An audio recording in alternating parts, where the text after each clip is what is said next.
Yes. Can you hear me? Yes. How are you? Well, I'm okay. I'm getting better. Good. How can I help you today? But yeah, yes. Thank you so much. I'm following you for a while and I love your content and I resonate with it a lot. Thank you. And now I'm 3 years into my long COVID journey. And I do realize why the disease came into my life. And it has been my greatest teacher, like when it comes to self-love and setting boundaries and everything. And I've done a bunch of, releases and trauma work and inner child healing. But it seems I'm making some kind of progress within the disease, like also with, acupuncture and craniosacral and supplements and everything. But there's nothing really that brings the game changer. And it is part an autoimmune disease. It is part a blood disease. It's part dysregulation of the autonomous nervous system. And for me, I'm kind of like now after 3 years, I've nearly tried everything, like everything that's out there. And I've really felt I've grown and transformed immensely, like when it comes to also the whole emotional baggage. But now for me, it's kind of like the thing, shall I turn to some real serious medical procedures? But we're talking here about immune stem cell therapy, like blood washing would be an option, but these are really highly invasive things. And I'm kind of like a little stuck of what else to do or not do, or which path to take. Like, shall I stay more into alternative treatment thing?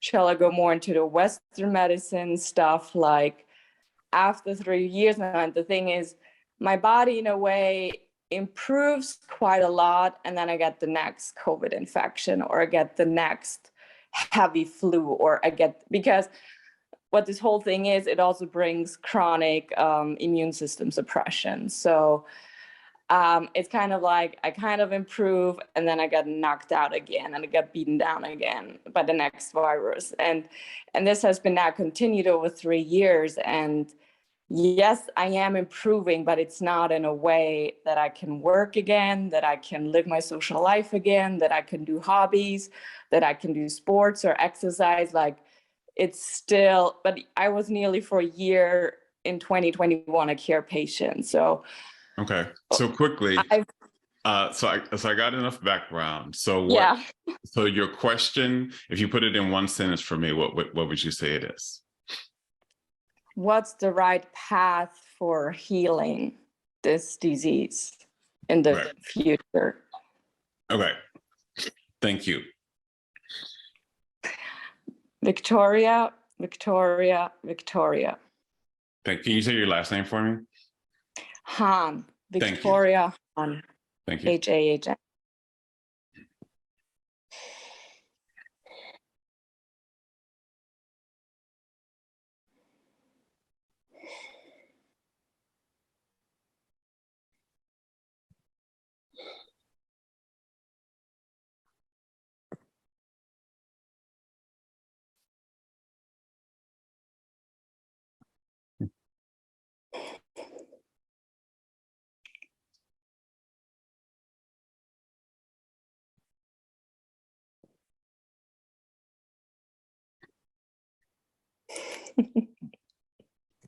Okay, are you ready? Yeah. Okay, so there were a few things that I saw, and I'm going to go through these pretty quickly. So the main thing that you're so the main thing that I'll say the umbrella thing around this for you, for this chapter of your healing, and I'm saying it like this, and you're going to understand why I'm putting in quotation marks in a second after I say it. But the main thing about this is you have to stop trying to heal yourself.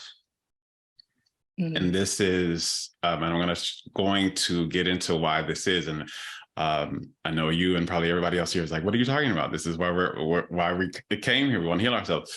So the thing actually is this, and this is where you are with this now, because you have done work, you have done some things, but so there's a root cause that why our bodies become ill, and that root cause is a lack of our soul's energy because we're stressed or we have some unhealed trauma in our consciousness that is not allowing us to feel, to think thoughts or make choices or live a lifestyle that makes us feel at ease and that makes us have a high sense of delight and joy in our lives. And I'm going to come around back to that too, because this is a part of your thing as well.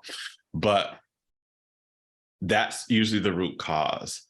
But then there's something energetically that can hold an illness or disease to us when we experience it longer, not just because we haven't addressed the root, but there's another thing too that holds it to us.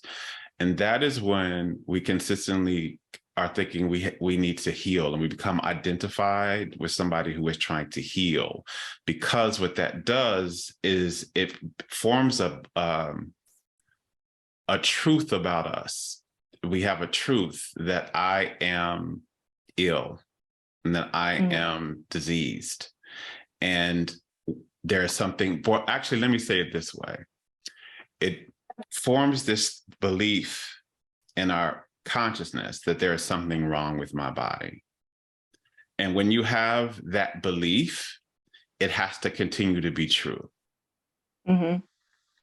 And so when we approach this thing of healing, right, we're taking the things, we're doing the herbs, we're doing all from this perspective of I have to heal myself. Let me take the drinks, let me do the therapy, let me do this from I've got to heal because there is something wrong with my body. We keep projecting because the body is only ever a projection of the consciousness. It is only ever a projection of our internal consciousness and our energy. So when we believe, and then therefore we feel that there's something wrong with our body has to mirror that. It cannot buck that. And so this is where a lot of people who are in the healing field get caught up, is they become identified with healing and there's something for me to heal. So then there always has to be something to heal. So this is part of what's happening with you. Mm-hmm. And how you shift this is you've really got to get out of there's something wrong with my body, and you've got to really start. This is going to be for about 30 days or so. This may be the challenge. It will feel challenging because it's going to be different from what you do, but it's not a arduous or stressful thing. It's just going to be uncomfortable because it's not your usual way of going about things. But you're going to have to really make a dedicated effort to, in your mind, shift your focus on what's going right in your body right now. And do not take stock of what's not. That doesn't mean that you won't have symptoms come up. It doesn't mean that things won't happen. But let those symptoms come up. Do whatever you need to do in that moment to relieve the symptom, but don't dwell and focus on it. Like literally get a journal. This is something I would highly suggest. I would get a journal. I would write on the top of that journal things I really appreciate about my body. And every day I would write three things, and I would try to make them different things every day, literally different things every day. What do I really like about my body? What's going really well about it? And don't try to focus on something you really don't like about it and try to shift it right now. Like focus on what you really like about it. The more you do this, the more you're going to reorient your brain. And the more you reorient your brain, the more you're going to manifest more things to appreciate around this situation. And the more you stop looking over here, because what you have to do is kind of starve what you're doing. What this does is it starves this, because whatever you're feeding with your attention has to sustain and grow. This is kind of how energy works. Whatever it is, it has to sustain itself and it has to grow. So when you bring your attention away from the illness I'm not trying to, and I'm not saying this is not saying like if you're, let's say you've been doing some nutrition thing and it's been helping you, or you've been doing some alternative thing. I'm not saying don't do that anymore. What I'm saying is you have to identify yourself. And this is another piece of this. You've got to start identifying yourself with the well version of you instead of the sick version of you that's trying to get well. Mm-hmm. Because who you identify with has to be your reality, and it has to continue to be. And if you go with that journey, it takes a very, very, very long time to actually, quote unquote, heal. And what healing actually is not fixing what's wrong in my body. Healing is coming back to my natural energy within me, my home state, my soul's energy. That's actually what healing is, because once you get to that, the body follows. So you want to really, so I would do that. I would also start to visualize every day, 10 minutes, every day, the well version of you. What does it look like to be the well version of Victoria? What does it look like? What would your body look like? What would your life look like? What would you feel like if you woke up tomorrow and this was totally over with and you were completely well? You need to do that 10 minutes a day. Visualization is probably one of the most underused tools in healing, but it is one of the most effective. Because what it helps you do is, one, it helps you get the vision of the well version of you in your consciousness instead of the ill version. And you start to feel it, and you start to feel who that is. And then you start to move your life in that direction. The more you do this, the more you visualize, the more you start to believe this is you, the more you start to see what that vision of you is, and the more you bring that into the body. But when we're not doing visualizations, what we're often doing is we're saying, I want this, I really do want to be well, but I don't see myself well. And you can't live what you don't, not just see as far as like, I see this thing I'm trying to get to. I see it as, this is me now. This is who I am. So you have to embody that. And then lastly, I talked about, again, healing is coming back home to the natural energy of your being, your natural frequency. That, I've talked about this in many different ways, but the really most simple way, and this is the really truest, chorus way, is your natural energy feels like being in a state of ease and high delight. Mm-hmm.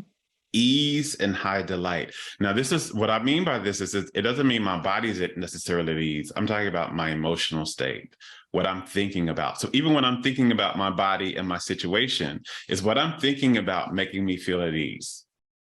Am I thinking, oh my God, this is still not happening, I've done all this stuff? Well, that's not at ease. I'm feeling stressed. I'm feeling frustrated.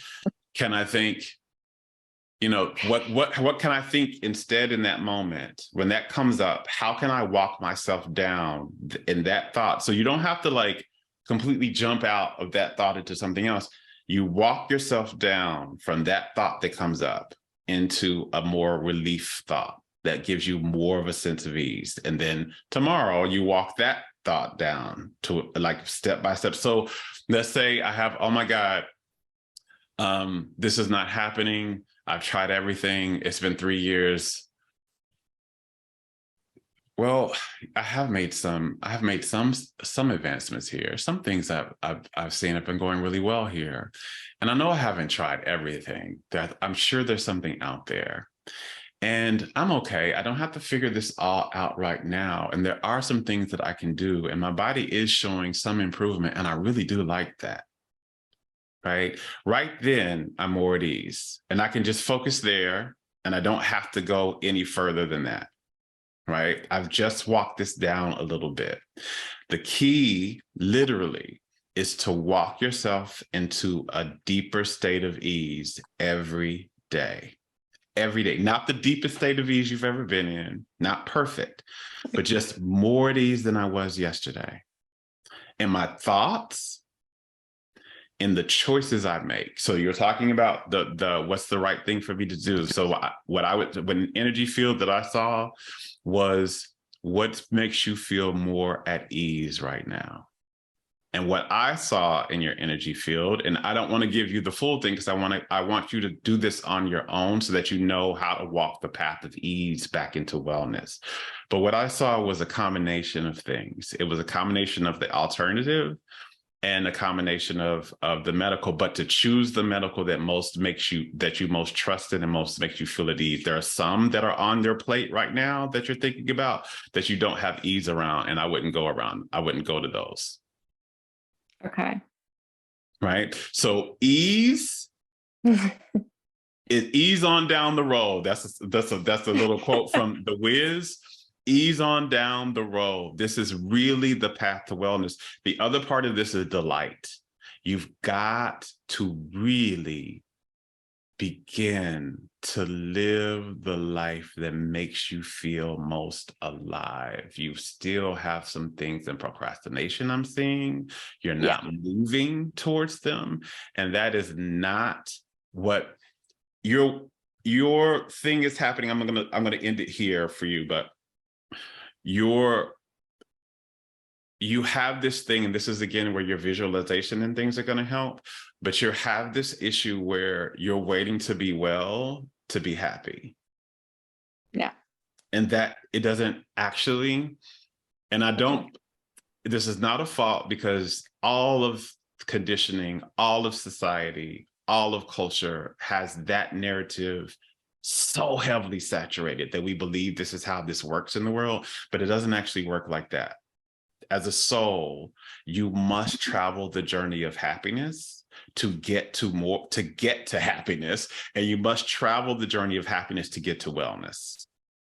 Happiness has to come first. Wellness does not come after. It does not come first. It never will. I promise you. So that's why the journey is taking so long, because you've been procrastinating your happiness, and your happiness is actually one of the biggest pieces of your medicine. Your fulfillment, your passion. So that's what I see, my love. Thank you so much. Thank you. Much love. Thank you so much. Thank you so much for that question.